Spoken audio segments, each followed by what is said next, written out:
ആൾക്കാർ ഡയറ്റൊക്കെ കറക്റ്റായിട്ട് ഫോളോ ചെയ്ത് പോകുന്നുണ്ട്. പക്ഷേ എല്ലാവർക്കും ഉള്ളൊരു പ്രശ്നം എന്ന് വെച്ച് കഴിഞ്ഞാൽ മെയിനായിട്ട് ഉറക്കം വല്ലാതെ കുറയുക, സ്ട്രെസ്സ് കൂടുക, ഈ ഒരു അവസ്ഥയാണ്.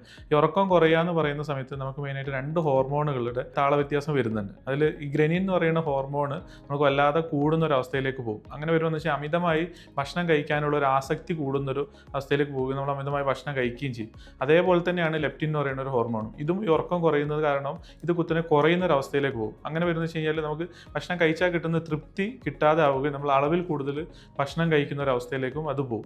അതേപോലെ തന്നെ ഇതിൻ്റെ കൂടെ തന്നെ വരുന്ന ഒരു സാധനമാണ് സ്ട്രെസ്സ്. ഈ സ്ട്രെസ്സ് കൂടുന്നതുകൊണ്ട് തന്നെ ഈ കോർട്ടിസോൾ എന്ന് പറയുന്ന ഹോർമോൺ കൂടിയിട്ട് നമ്മൾ കഴിക്കുന്ന ഭക്ഷണം നേരെ ഫാറ്റ് ആയിട്ട് കൺവേർട്ട് ആയും അതേപോലെ തന്നെ നമുക്ക് കൂടുതലായിട്ട് ഈ ജങ്ക് ഫുഡിനോടും അതേപോലെ തന്നെ മധുരമുള്ള ഫുഡിനോടൊക്കെ ആസക്തി കൂടാനും ഈ കോർട്ടിസോൾ കൂടുന്നത് കൊണ്ട് ഫാറ്റ് കൺവേർഷൻ കാരണം നടക്കുന്നുണ്ട്. അതേപോലെ തന്നെ രണ്ടാമത്തെ ഒരു പ്രശ്നം എന്ന് വെച്ച് കഴിഞ്ഞാൽ നമ്മളെ ലേറ്റ് നൈറ്റ് ഈറ്റിംഗ് ആണ്. അപ്പോൾ രാത്രിയിൽ നമ്മൾ വളരെ വൈകിയുള്ള ഭക്ഷണം കഴിച്ച് അത് കഴിച്ച് നേരെ ഉറങ്ങുന്ന ഒരു അവസ്ഥ വരുന്ന സമയത്ത് ഈ ഭക്ഷണം നേരെ ഫാറ്റായി കൺവേർട്ടായി സ്റ്റോർ ചെയ്യപ്പെടുകയാണ് ഇതിലും സംഭവിക്കുന്നത്. മൂന്നാമത്തെ ഒരു കാരണം എന്ന് വെച്ച് കഴിഞ്ഞാൽ മൈൻഡ്ഫുൾ ഈറ്റിംഗ് ആണ്. അതും ഇന്നത്തെ കാലത്ത് വളരെ ചുരുക്കമാണ്. എല്ലാവർക്കും കയ്യിൽ ഒന്നെങ്കിൽ മൊബൈൽ ഉണ്ടാവും, അല്ലെങ്കിൽ TV നോക്കിയിട്ടായിരിക്കും ഭക്ഷണം കഴിക്കുന്നുണ്ടാവും.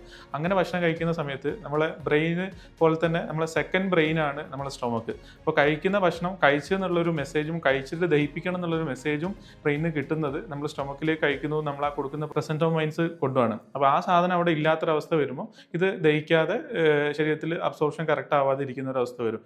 നാലാമത്തെ പോയിന്റ് എന്ന് വെച്ച് കഴിഞ്ഞാൽ സ്ലോ ഈറ്റിംഗ് എന്നാണ്. നമ്മൾ കഴിക്കുന്ന ഭക്ഷണം ഒരു 20 മുതൽ 30 തവണയെങ്കിലും ചവച്ചരച്ച് ഭക്ഷണം കഴിക്കുക എന്നുള്ളതാണ്. അങ്ങനെ കഴിക്കുമ്പോൾ പെട്ടെന്ന് തന്നെ ഡൈജഷൻ നടക്കുകയും കുറച്ച് കഴിക്കുമ്പോൾ തന്നെ നമുക്ക് വയറ് നിറഞ്ഞു എന്നുള്ളൊരു തൃപ്തി കിട്ടുകയും ചെയ്യും. പിന്നെ അഞ്ചാമത് നമ്മൾ ശ്രദ്ധിക്കേണ്ട ഒരു കാര്യം എന്ന് വെച്ച് കഴിഞ്ഞാൽ കഴിക്കുന്ന ഭക്ഷണം പ്രോപ്പർ ടൈം നമ്മൾ ഫിക്സ് ചെയ്യുക എന്നുള്ളതാണ്. ഇപ്പം ബ്രേക്ക്ഫാസ്റ്റ് ആണെങ്കിൽ രാവിലെ 8 മണിയാണ് പറ്റുന്നതെങ്കിൽ 8 മണിക്ക് തന്നെ കഴിക്കുക. അപ്പോൾ അങ്ങനെ കഴിക്കുന്ന സമയത്ത് നമുക്ക് ആ കറക്റ്റ് സമയത്ത് കഴിക്കുമ്പോൾ ഇൻസുലിൻ സെൻസിറ്റിവിറ്റി കൂടിയിട്ട് കഴിക്കുന്ന ഭക്ഷണം കറക്റ്റായിട്ട് ഡൈജഷൻ പ്രോപ്പറായിട്ട് നടക്കും.